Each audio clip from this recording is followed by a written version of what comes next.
A big thank you to Lithuania.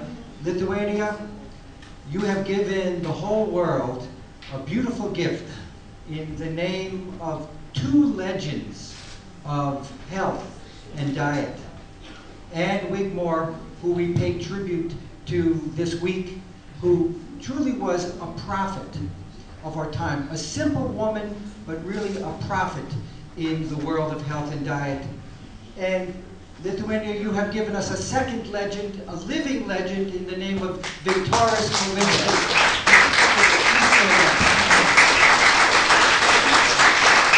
He truly is a living legend, and you will hear him speak in a little while. So I'm here to speak with you about food and how food can either be for you or against you. So, wheatgrass and sprouts, they are functional food, which means they have a medical purpose. They have a therapeutic function in your body. And the reason why Dr. Ann named her institute Hippocrates Health Institute is because back hundreds of years ago, the father of modern medicine, Hippocrates, said, let your food be your medicine and your medicine be your food. And that's what we're talking about today. So, and you know, food has always been medicine. Plants have always been the source of medicine, even for the pharmaceutical companies. Even simple things as aspirin and quinine and penicillin and menthol that you take for your sore throat, and digitalis, which comes from the herb foxglove. These are all modern medicines derived from herbs, derived from plants. So we need to do more of that and less of this. This is what is the anti-medicine in our diet. It is flour products. It is the sugar products, especially the added sugar. It is the dairy products. This is what is hurting our health.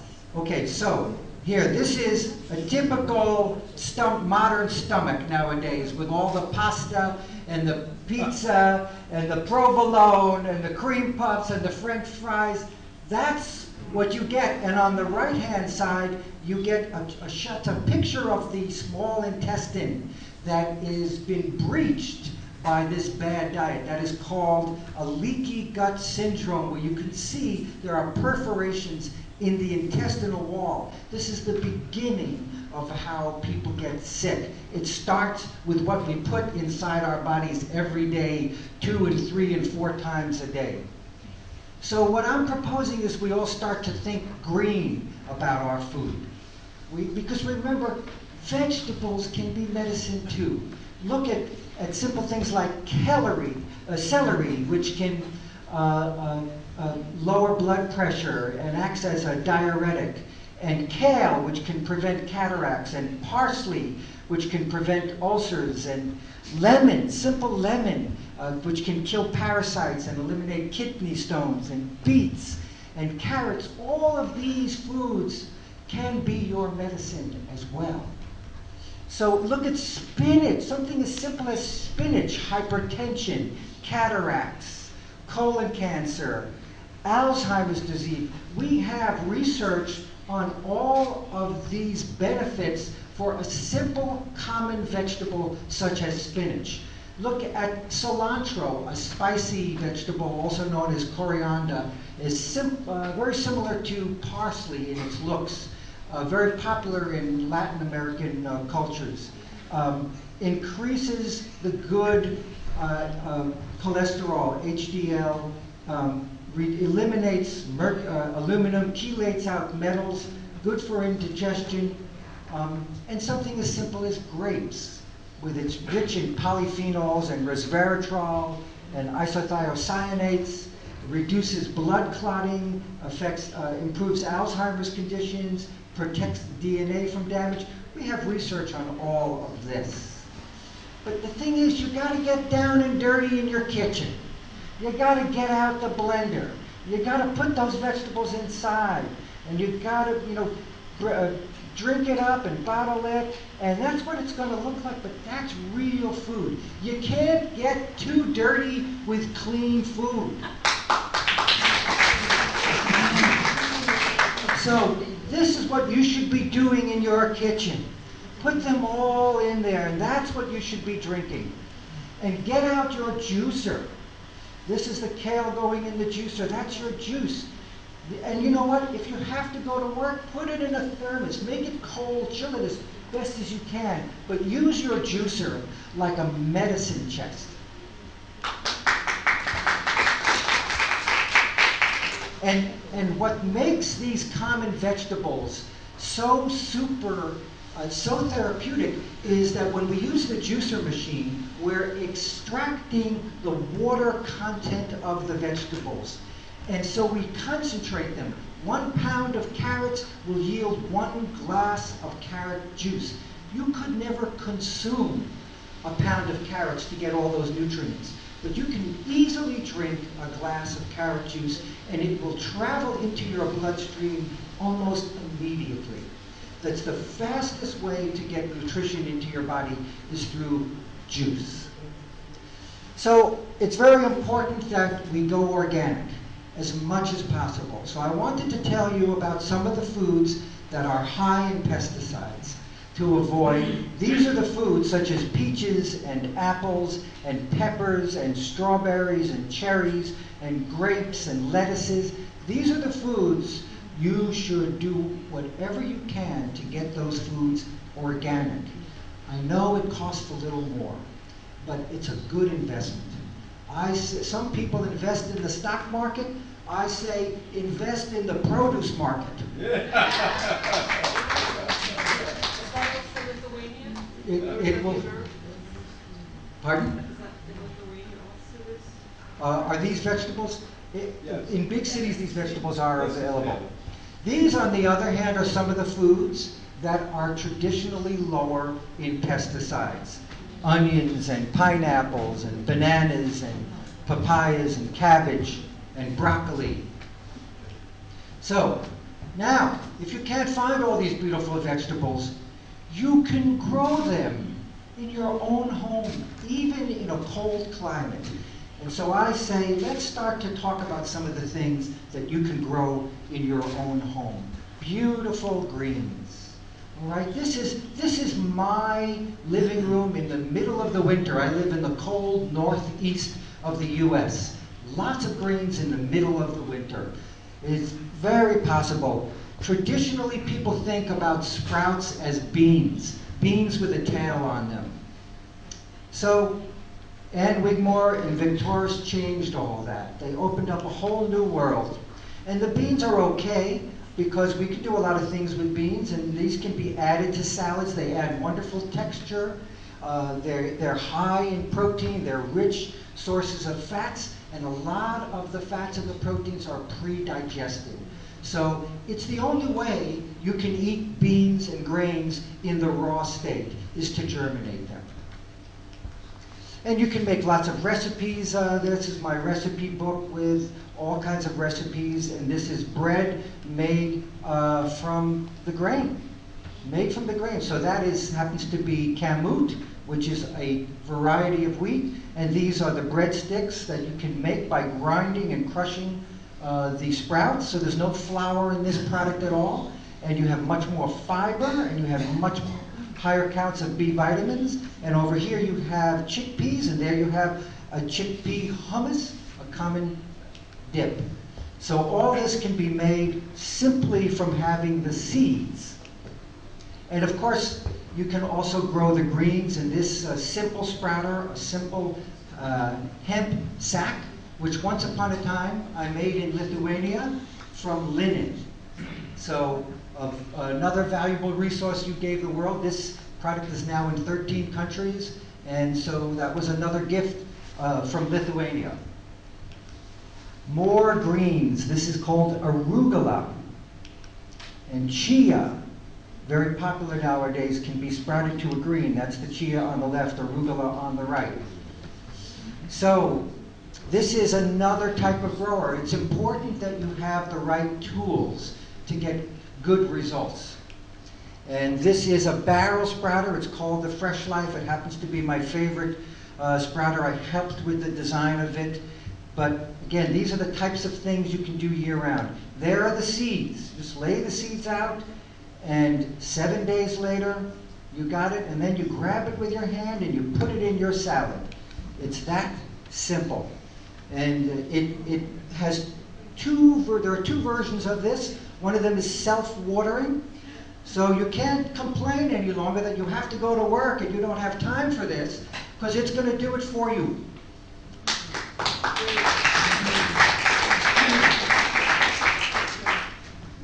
So, really important, again, to stay with organic and to stay away from genetically modified seeds. So the there are three important parts to this.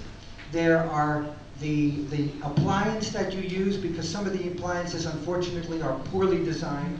Amongst them are jars. Jars are very limited in what you can grow in them, and they require a lot of conscientious observation to make sure that you don't overfill them and that you don't allow water to remain stagnant in them. And after having thousands of students and customers over the years, I gave up on jars. And I use those bags and these other tools that you're seeing because they're designed for sprouting. So seeds are so important because you could see in the wheatgrass here, on one seed we have mold, on the other seed we don't have mold, and I grew these two seeds side by side at the same time. So the seed makes a big difference. But look at some of the things, I'm going to show you now some of the beautiful things that you could grow and put inside your bodies. Chives from garlic or onion or leek.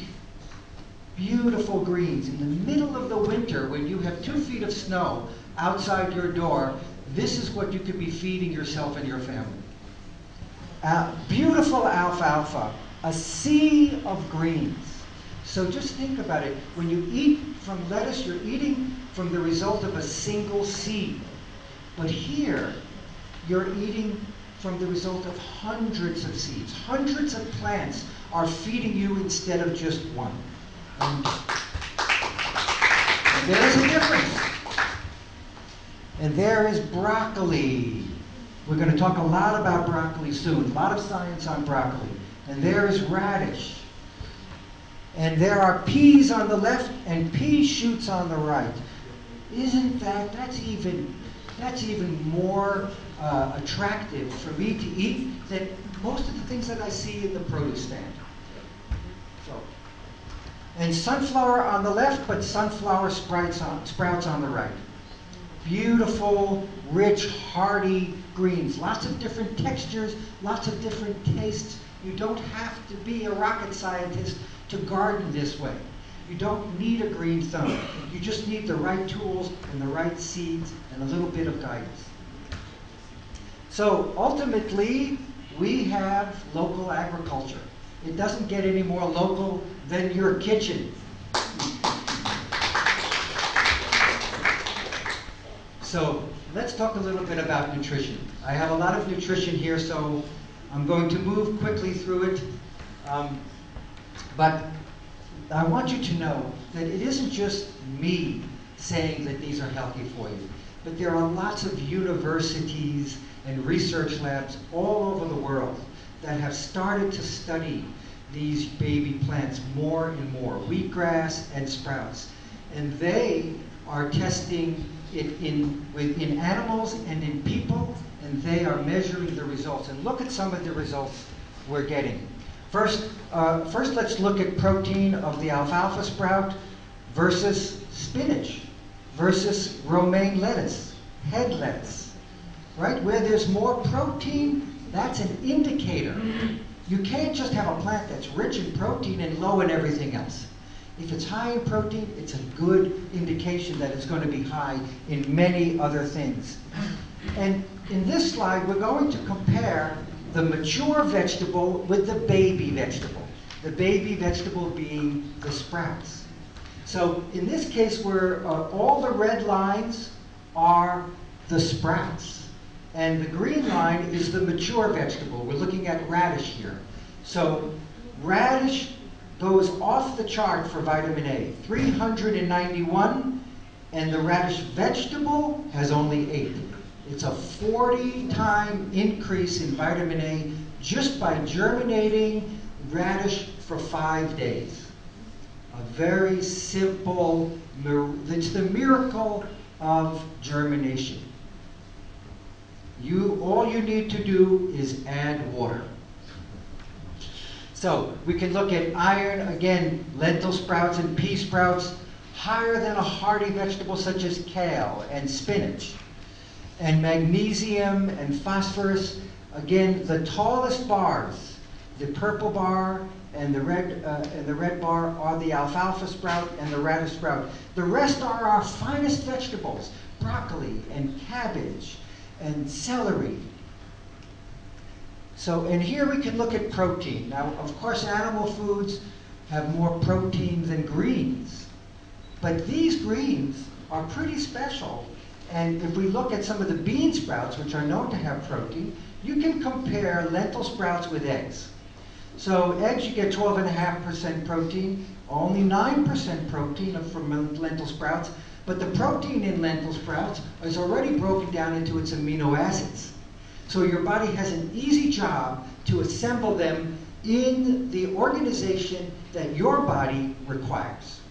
But if you go to the eggs, then you have to disassemble that protein and reorganize it.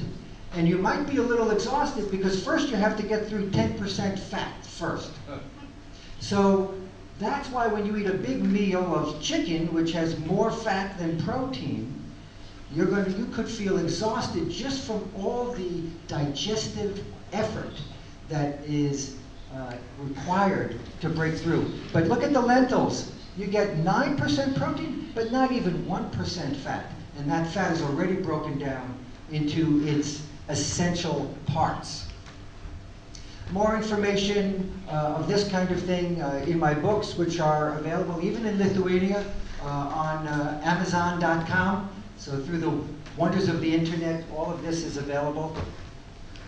And now we're going to talk about something other than vitamins and minerals. We're going to talk about the phytochemicals, or the plant compounds. And you know what some of these are, antioxidants and bioflavonoids and electrolytes and enzymes. So we're going to talk a little bit about this and look at some of the science that's behind it. So in 2010, which is very recent, we have science on diabetes done in Japan, cell mutation done in Mexico, oxidative stress done in India, broccoli sprouts against bladder cancer development, again broccoli sprouts as a chemopreventive chemical, breast cancer. Most of these are with broccoli sprouts, alfalfa sprouts, soybean sprouts. These are all baby vegetables. And you can get a lot of this benefit with real vegetables as well, but the baby vegetables are more concentrated, so they're more therapeutic. In 2011, some of the key highlight results were lowering cholesterol, reducing the inflammation from ulcers, helping neutralize the effects of bisphenol A, otherwise known as BPA, which is in a lot of plastics, even the plastic bottles that mothers feed their nursing children. And lots of information on skin cancer. Again, this is broccoli sprouts on the bottom. Most of our research is on broccoli. Detoxification, this is done in China. Hypertension and blood pressure, done on animals in Saudi Arabia. Liver cancer, chemoprotective agent. This was also done with broccoli sprouts and the broccoli family. So the broccoli family includes, and I hope you can translate these vegetable names, it includes kale, it includes collard greens, it includes Brussels sprouts and bok choy. It's a big family. The mustard family is there, radish. It's a big family, and they all have this chemo protective agent in them that's called sulforaphane. More in 2011 on broccoli sprouts and diabetes. The broccoli sprouts prevent cell death and inflammation in the kidneys. Prostate cancer using sulforaphane, again from the broccoli family. Anti-cancer agent, again, this is done in the UK. Stomach ulcers, again, this one was done in South Korea. So all over the world, we are finding evidence. We are proving what people like Anne Wigmore and Viktoras Klavitskas have been telling you, all of us, especially in America, have been telling us for years that these plants are what we need to take to heal our bodies, to prevent and reverse disease. So, flaxseed sprouts. Flaxseed is something you grow a lot in Lithuania. Liver cancer, diabetes, and cholesterol. A double-blind study, this time a human study. This was done in Iran, of all places. We have studies all over the world for this. So I want to just focus for a minute, and I apologize for all of this heady, intellectual, scientific stuff, but at least now you know that there is proof from what all of us have been telling you, that these foods can both prevent disease and reverse disease. And that's a place, the place to go when you're sick, the best place to go is to your kitchen table.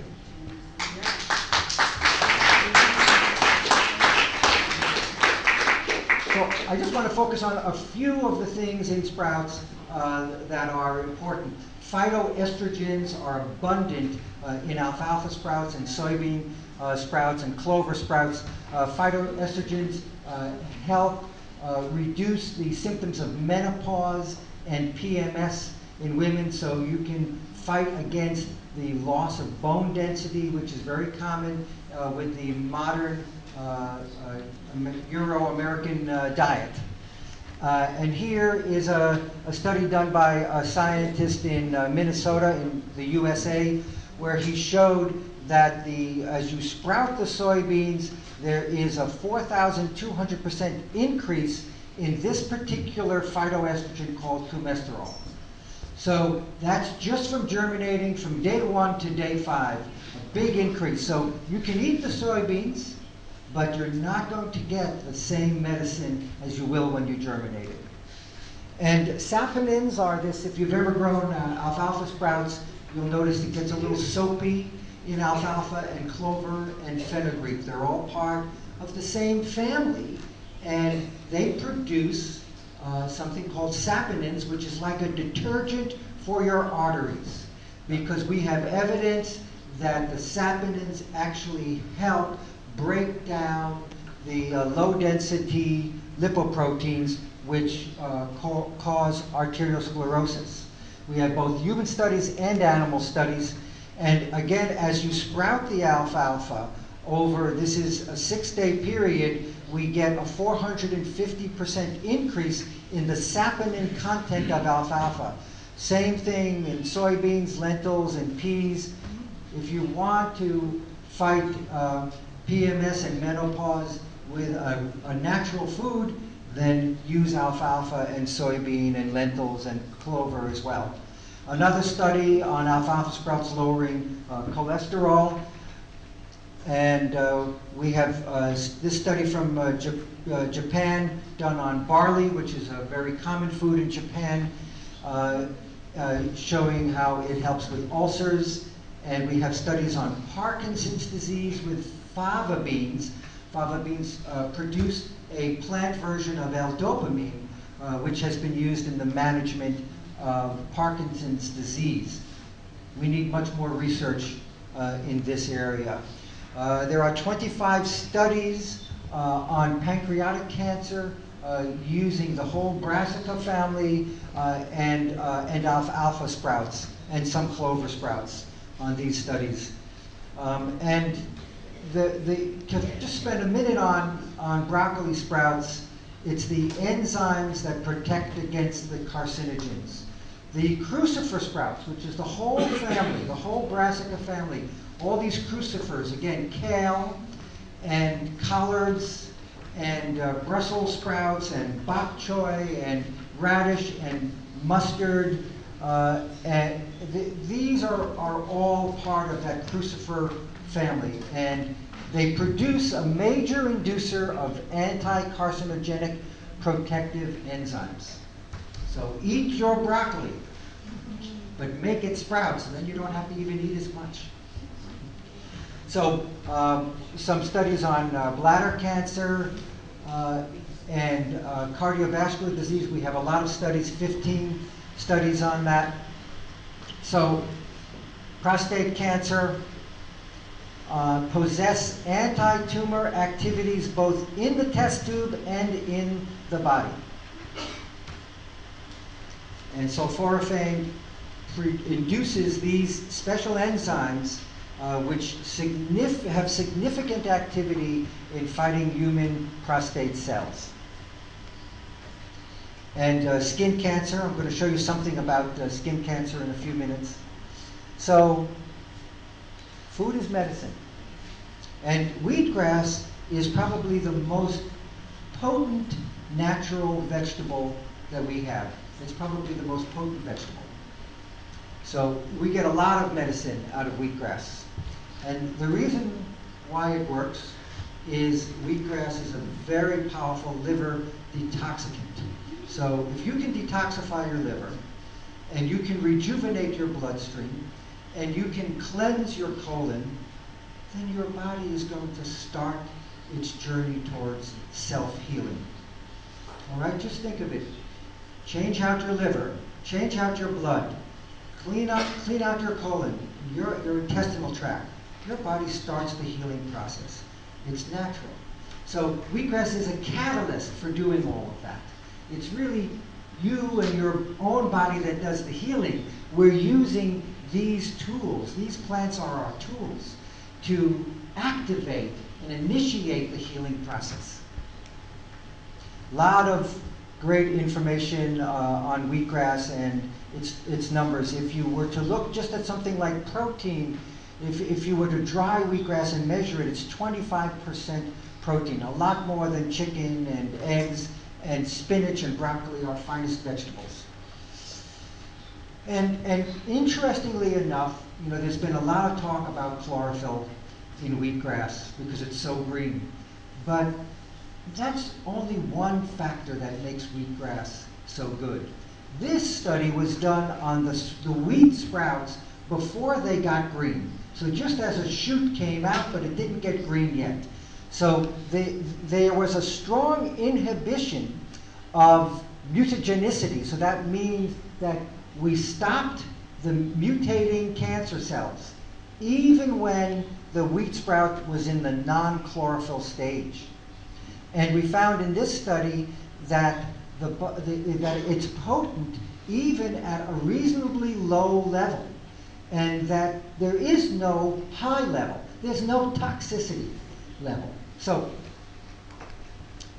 and the studies on wheatgrass went all the way back to the 1930s, where the famous studies where they fed the animals, and then on our best vegetables, and the animals started to fail after taking you know, our broccoli and carrots and cabbage. But when we added the wheatgrass into the diet, here they are failing on week number 9. When we added the wheatgrass into the diet, that group that had the wheatgrass continued to go up.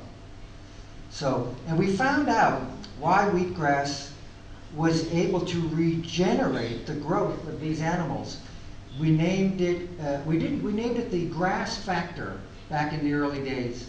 And then in 1994 at the Johns Hopkins University, they identified it as a growth hormone. So it's the grass extract simulated immune functions and released prolactin and growth hormones. And that's why we still get a benefit from wheatgrass even before it got to the green stage. I recommend you definitely grow it to the green stage. But it's potent beyond its chlorophyll. And a lot of studies on wheatgrass as well. I'm going to go through these rather quickly, but studies on diabetes, liver cancer in China, longevity done in the Dagestan Republic, well, near the Caspian Sea, not too far from us. DNA repair, anti-aging, arterial sclerosis, prostate cancer, pancreas cancer, and even rye extract, which is a cousin of wheatgrass. And also, some of these studies were done with barley, which is a sister plant to wheatgrass, has a little more of a bitter taste to it. Rye inhibits the growth of 5 different cancer cell lines using as little as 1/10 of 1% of the ryegrass. So, amazing study. That was done in Australia. So, much more information in my book on wheatgrass, which I am donating a copy to this library of this university, so you'll have access to it, and my other book on juices. Wheatgrass is so potent that you can even make an extract of wheatgrass, put it into a cream or a spray, and it still works. And there's a doctor in Australia who was using wheatgrass on his patients, and they weren't following through very well. He was getting good results, but they weren't following through because it was getting very messy. You know, and they'd get green stains on their pants, and they were complaining to him. And it was too much work. But, you know, putting a compress of wheatgrass on skin problems is very, very effective. But he made it easy for his patients. He put it in a cream, and it still works. And he's done many studies on it. You can see some of these studies on my website, because I have the honor of being the importer for his products in the USA. And this is before and after with eczema. This is before and after with psoriasis. This is leprosy, and the pictures are graphic, so I just want to give you a heads up. But there is improvement even in leprosy, which is the worst, the most extreme skin condition. So, and wheatgrass can be used for many things. It can be used to cure male baldness. You see? Grows hair. It's perfect. All right, so it didn't work perfectly well, but I tried. Now, this is me several years, going way back, when I went off the path, when I had too much stress, too much financial stress. I was off my diet and off my protocol, and I got my childhood illness back. So it can happen to any of us. We may be teachers, but we're not immortals. So we share the same problems with you. But, you know, I decided, this is right on my face. It was all over my body, but it was right on my face. So I invite you all to come up to me later on and stare at me. You can stare. Because the first thing I did was the same thing you do. I went to the doctor, and you know what the doctor said? Well, it's a chronic condition. We can give you steroid medication. There are many side effects. There are some alternative treatments, but they're not been tested. And this is a lifelong, the American Academy of Dermatology, it says it's a lifelong condition. There is currently no cure. 4.5 million adults, they don't know what causes it, and they don't know how to cure it. Okay? So, what did I do? I did everything I'm telling you to do. I went back to my tools. I went back to foods. Because again, as I said before, you are the healer. Your body wants to heal itself. Your body wants to reverse disease. We just have to get out of its way. We have to get rid of the bagels and the donuts and the pizza and the pasta. and the artificial flavors and the pesticides. We have to get them out of the way. Make a nice meal out of marinated sprouts and raw soup, like Dr. Wigmore showed us, the energy soup. That does it. Because what do we all want? We all want more energy. You want to jump out of your skin with such energy. That's what we want.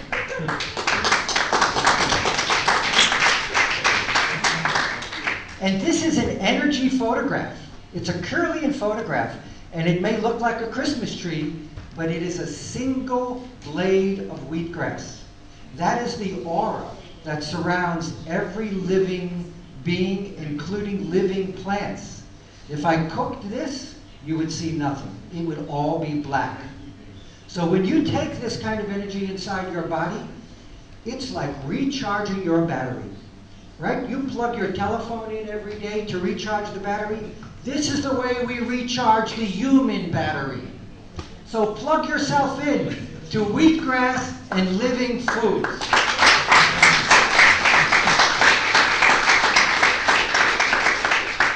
But I don't just want to focus on food so much, because I really believe that we should be eating less food and we should be spending more time detoxifying and eliminating all the bad stuff that we ate every day for all those years before you came to this lecture today. So let's not forget the important role that exercise has in our life, whether it's biking or walking or running or doing yoga or trampolining. And of course, let's not forget water. I start my day every day with a liter of water. I flush my system with the water. It's the first thing I do. And if you do that simple little practice at the beginning of your day, I promise you, it adds up over time. So let's get the word out to the next generation. Because if we start now, they're not going to make the same mistakes we made. So bring the kids in. And that includes animals too. Let's feed your animals the sprouts. They have to eat too. So sprouts will keep you young, and there's much more to talk about. You can visit me now through the wonders of the internet at my website, sproutman.com, and we can continue this conversation. I just want to, again, the last thing I have to say to you is, it's time we stop treating our stomachs like a compost and start feeding it like a garden. Thank you very much.